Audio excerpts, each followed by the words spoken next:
Our next speaker has a very interesting background. Venerable Dhamma Ratana.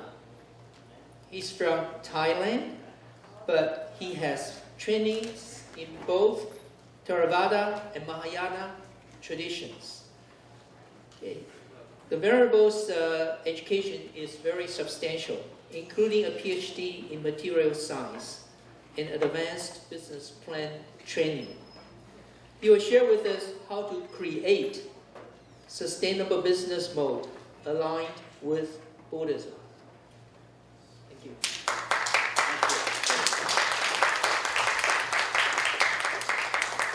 So most venerables, and Dhamma brothers and sisters, ladies and gentlemen. So my name is there, but actually originally I'm Mahayana monk. Even Mahayana monk is very junior. 4 years ago I became monk. So ordained in Taiwan and now learning Theravada tradition. Before I became monk, I did some business. Or before I do business, I'm doing my PhD, I'm thinking about what I'm doing here, research, whether that are correct. How can you judge this is correct? In the future, what's the consequence? At that time, I was not a Buddhist. But later on, I learned some Buddhist. I think that, yeah, that's exactly what we are searching for. So, because I was afraid of that doing something wrong, so I select business. And so the first visit, the industry was environmental protection. To develop the treatment of radioactive waste and chemical weapon site treatment. And did 8 years in Switzerland and for German defense minister. And later on, I shifted to the flat panel display. The display nowadays is unseparated part for our life. The interface between the machine or data to our human being. Why flat panel? Flat panel is energy-saving product compared to the CRT, which 70% of energy-saving technology, and also space small, and the quality also very good. Nowadays we use handy cell phone, use flat panel display. It was very good, and finally now everybody use the flat panel. But later on I changed to the PV solar industry, renewable energy. So you see from my background, or I try to do something either environment protection or energy saving, or finally to environment friendly, green and peace energy. However, we cannot save the world. Technology cannot save the world. The dust still there, especially in China. Now they are trying to clean the air. Because why we cannot, through the technology, clean the world? Basically, our minds are not that clean. So first of all, we need to purify ourselves. That's my choice, what I'm coming to be a monk. And as a monk, my master say, hey, the solar is good, you have to continue. I said, now I'm monk, I wanted to do something which is supposed to clean myself and do meditation there. So why I'm going to go to solar again? He said, you have to do business. What? Business? Business, as a Dhamma Pia said, how links business and Buddhism. So we learned also something that indeed in the sutra, the Dhamma teaching, there are 3 parts. The major part, around 60%, talk about do good things, not bad things, purify yourself. Then 20% to criticize the Brahms, what the Brahms did wrong, all the bad custom. That means he was reformer, the social reformer. The third part, around 20%, he talked a lot with king and ministers and businessmen, and also, of course, normal people. These 20% talk about more governance, government structure, and policy, and governance, and how to do the business. At least there is a 15 sutra talking about that. So there is a very important. Also, I just select some, like in Theravada, Chakavatisha Hanada Sutra. It's clearly said poverty is the origin, is the head of crime, which lead all kind of crime. So in Kudadanta Sutra, described how to improve the economic situation. He said, the king, whoever there be, the king's rim who devote themselves to keeping cattle and farmer, to them let his majority, the king, give food and seed corn, give them seeds corn. Whoever there be, the king rim who devote themselves to trade, to them let his majority, the king, give you capital. And whoever there will be, the king's rim who devote themselves to government service, to them let his majesty, the king, give wages and food. Then those men harass the rim, the king revenue will go up. They talk about business. And also, the ordinary people would have four kinds of happiness. One, professional skill. You need to know something to do something.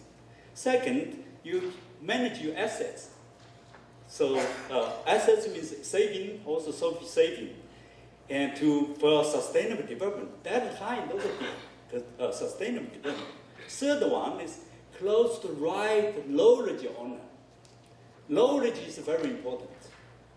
And third, of course, spend your income according to your proper, spending your money according to your proper income. So these all are talking about economy, not capital-driven economy. So from there, I think, and also in the Dasarada Dhamma Sutra, clearly said the land is public resource. The honor of the king is only the name. That is, he managed. He should serve about all the people. From there, I'm thinking about.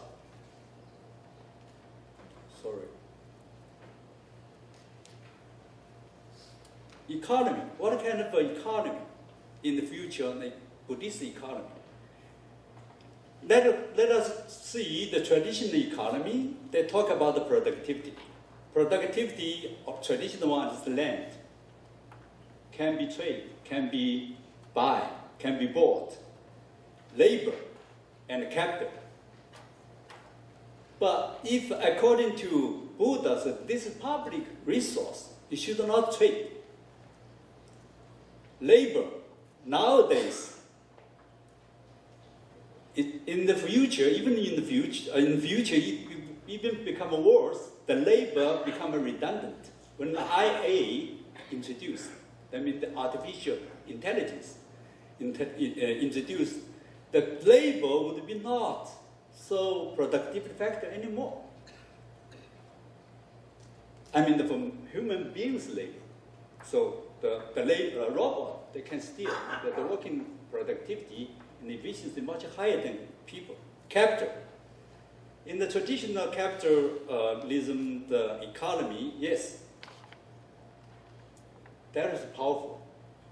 Although at the very beginning they said all human beings have the same right, but finally the capital ruled out of the human right. But nowadays we have internet. Internet make the capital's power become flat. Because, for giving example, if you have $1, you go to bank. The bank manager said, you need to give me the money to manage your $1. But if you $1 million US, go to the bank, they talk about what kind of interest I guarantee you. That's simple, the power of the capital. But nowadays, you put $1 or $1 million US in the internet bank. Interest rate, same. So that, just to give you an example, I mean, through the internet, we are mostly high evident that we are interconnected compared to the past. So that offers us more thinking about what is the future productivity factors. That we're thinking about that. So the new one, I said knowledge.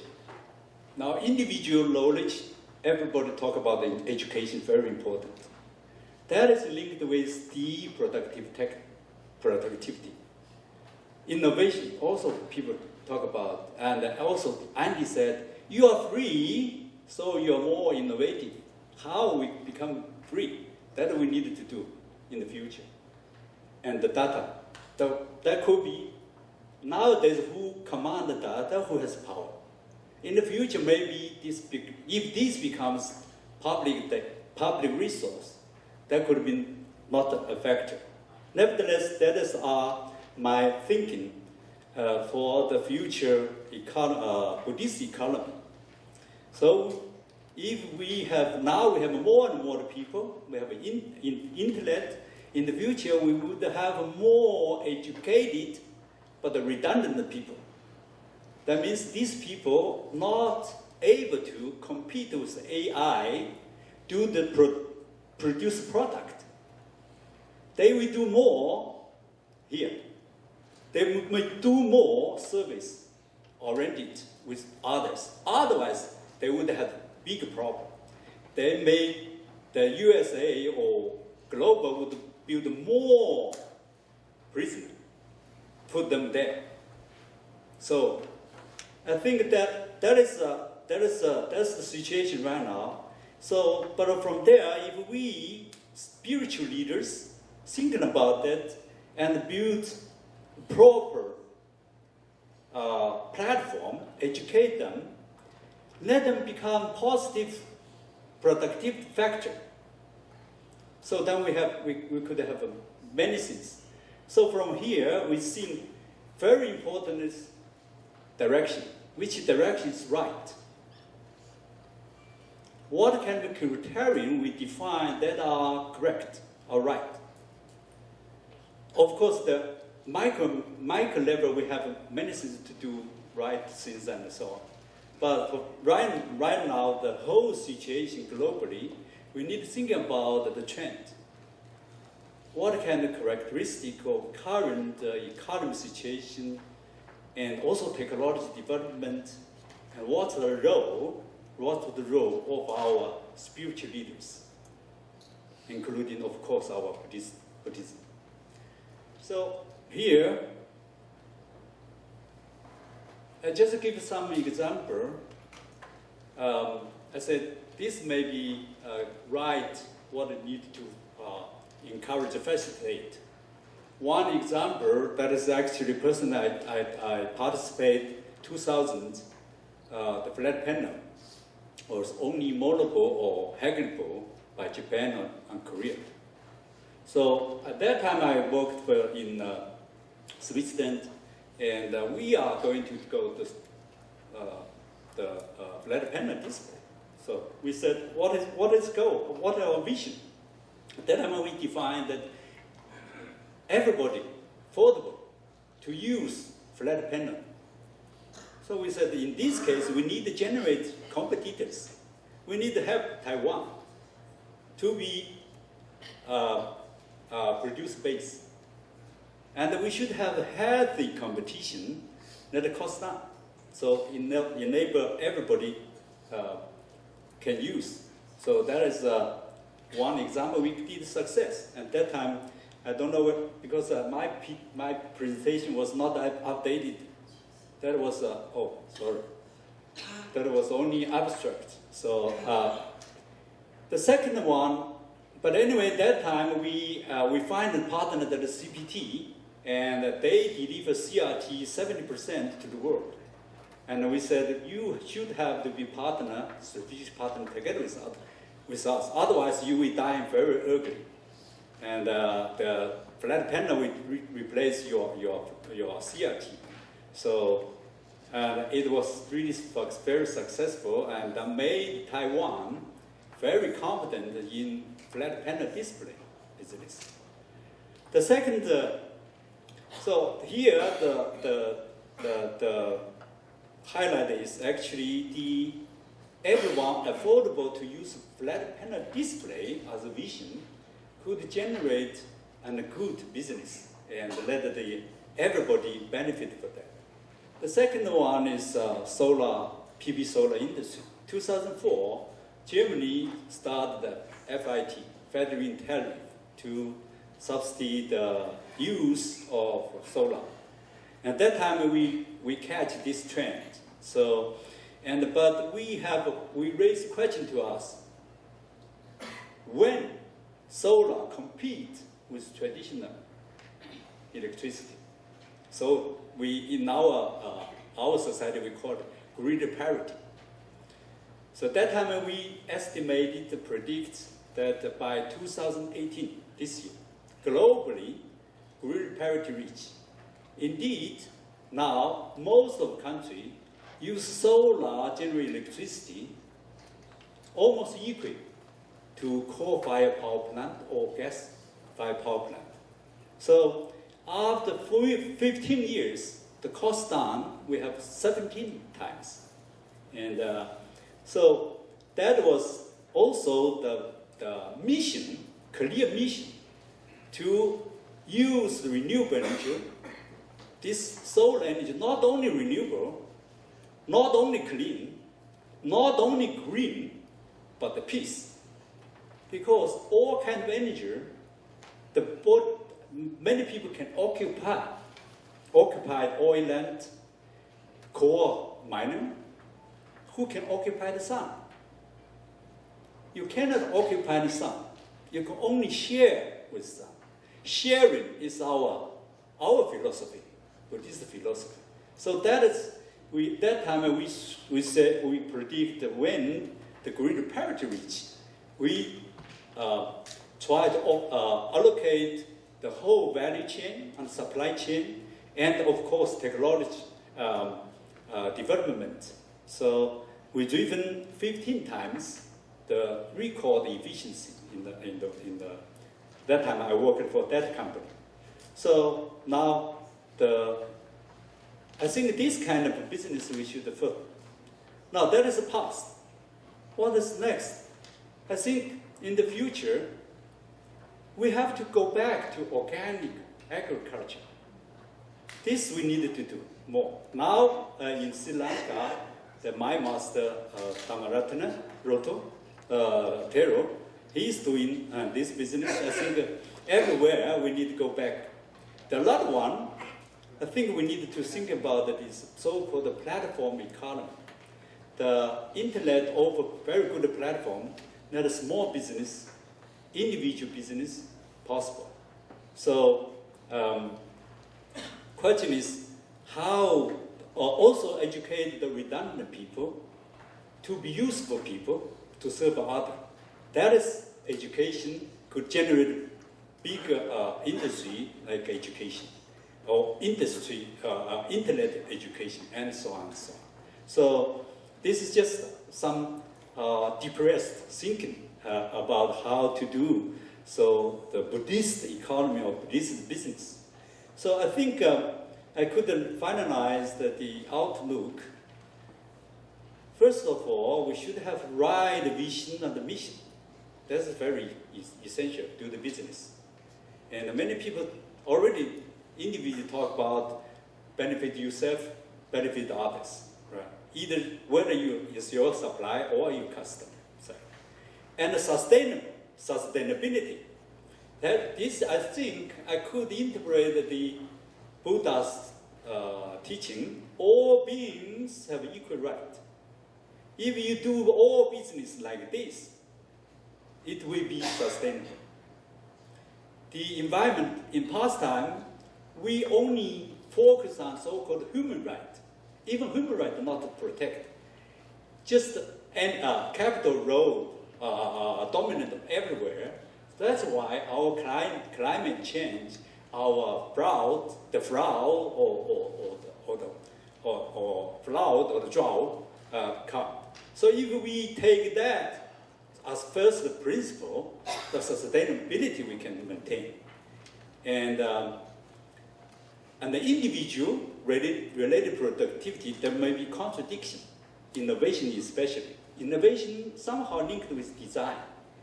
If you're more greedy, maybe they're more innovative, I don't know. But this we need to discuss. So finally, how we have to solve the problem redundant person in the future. So that is, I would like to stop here. Thank you very much.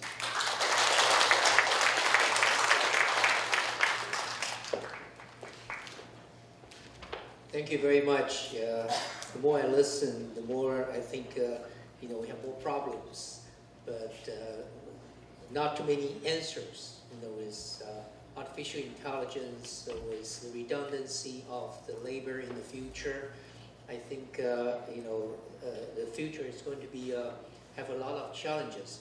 But however, so far I think from the discussions, I think we really need to have a Buddhist model that will put compassion and helping each other into the equation, including not to destroy our environment, because that has to be a studied model. So I'm looking forward to Dr. Chan's new book, Buddhist Economics, because right now we only have a capitalist economics, and so there's no debate. When you talk about economics, you have only one book. I think at least we need to have an alternative. And thank you very much. That's a great sharing. Next, we have Venerable Che Ding, and she will share with us the operation mode of current Taiwanese medium and small temples. The Venerable, no? What is it? Come and let me know. 一定法师. Oh, I'm sorry. Switch. Oh, I'm sorry. Okay. Yes, I'm sorry. We have Venerable Che Ding法师first.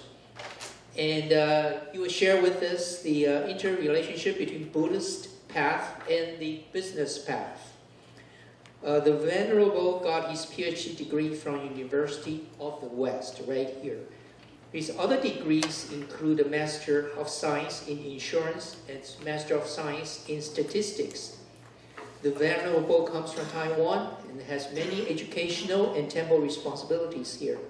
Now, let's welcome Venerable Che Ding.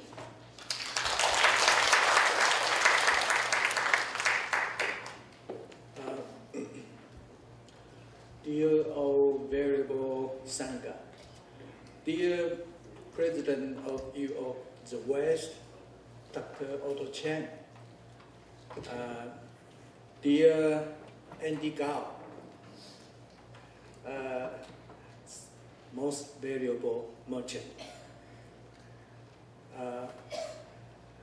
dear you all, my Dharma brother. It's great to be here again.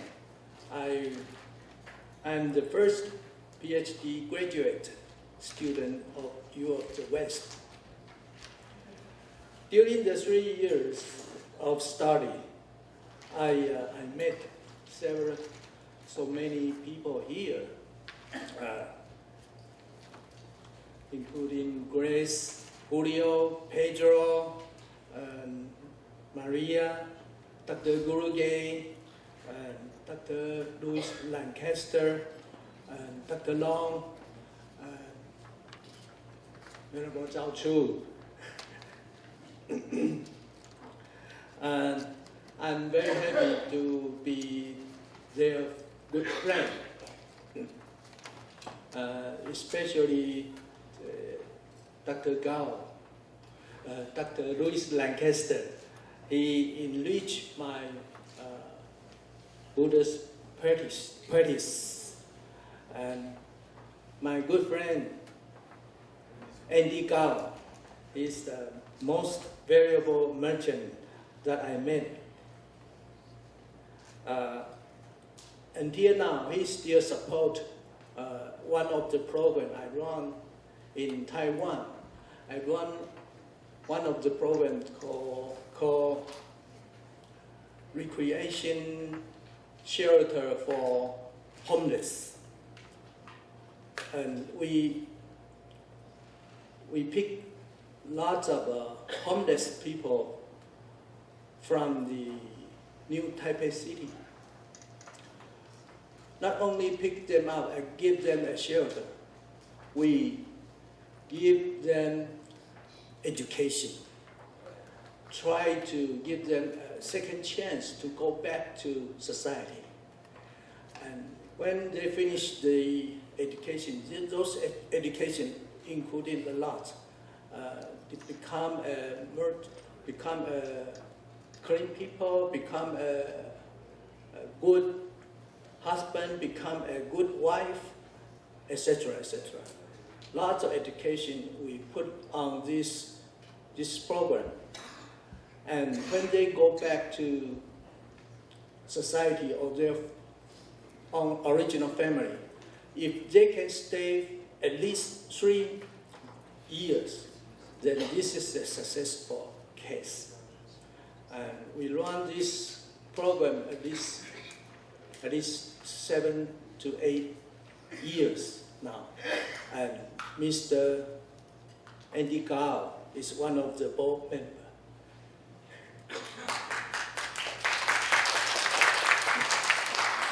But before I started, I still to remind you, please don't fall asleep. Otherwise, you are like Andy Gao. You will be elected as a chair of one of the organization.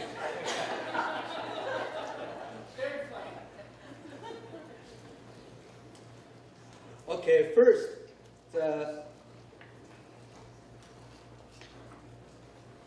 I'd like to give a definition of my speech today.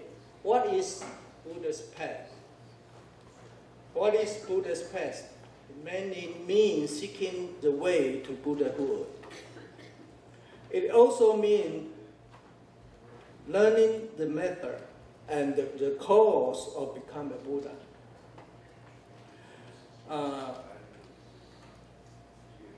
We learned from the sutra in this year. It's hard to become a Buddha now. We Sangha group seldom have those skills or talents like a Buddha, like a Prince Siddhartha. But we need to obtain some stage of enlightenment. So this method and the courses to Buddhahood is my definition of Buddha's path. And the other one is the business path. Many means seeking the way. No, many means the way that businessmen doing the business. It is business methodology of development, trade, and management. It also means methodology that businessmen initiating, running, managing, and profiting his business.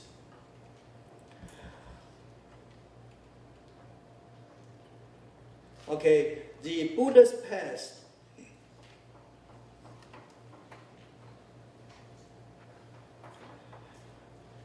In my paper, I wrote a couple of examples.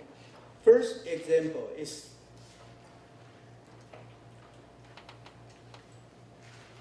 two Meccans, Trapusa, am I pronounced right?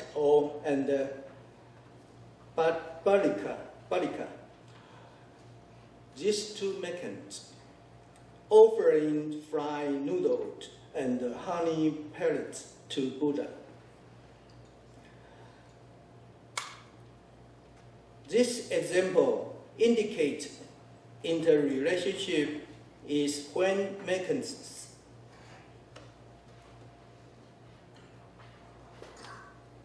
give this gift to Buddha, and Buddha has this gift and to enrich his teaching,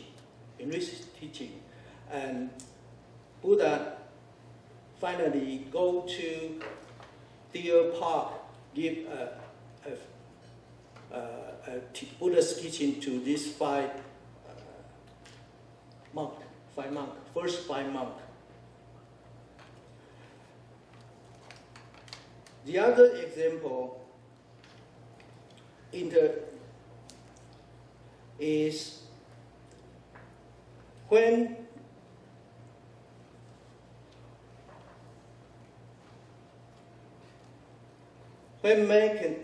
Meccans sails on an ocean, met with Makara. Makara is the king of the fish, by which they immediately encountered a disaster to become a prey of Makara. At this moment, all Meccans chant Buddha's name.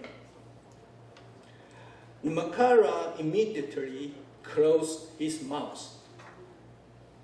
All Meccans on boat got away this disaster. According to Mahapajaranatha Mitra Sutra, the previous life of Makara was a disciple of Buddha. He was one step away from enlightenment. So when, therefore, Makara was enlightened by hearing Buddha's name, this is indirect interrelationship between Meccan and the Buddha, and the practitioner and the Buddhist.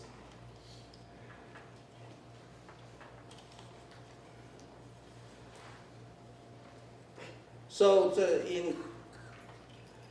in my paper, I said in Buddha's time, not just the businessman can help Buddhist practitioner very securely on their practice and running Buddhism, but also the Buddhist practitioner benefits businessmen on successful gain of their business. They help each other. And I think this is the most important trend that Andy Gao want me to say. He want to support Sangha group. I think we as a Sangha, we have to practice more to enlighten some stage. Although we cannot reach the Buddhahood stage, but we should go study very hard, practice very hard to reach some state in return to their support. This is Andy Gao, his goal. I Are you still listening or you are sleeping?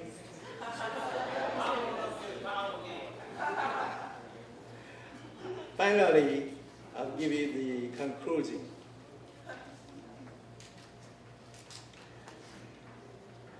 Businessmen and the practitioner have direct and indirect interrelationship. The example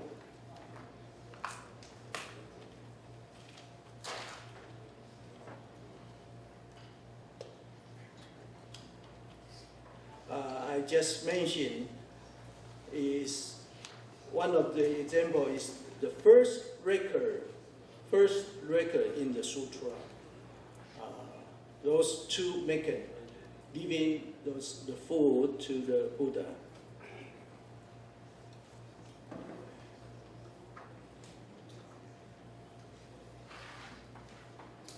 And moreover, they help each other, and in Buddha can preach or his teaching to those Meccan, and the Meccan will help to enlighten or enrich those teaching to the Sangha.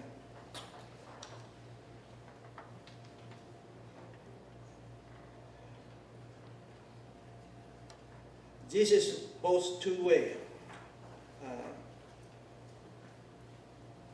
Like Siddhartha practiced Buddha's way, become a Buddha. Moreover, Buddha preached Dharma and benefits the sentient being.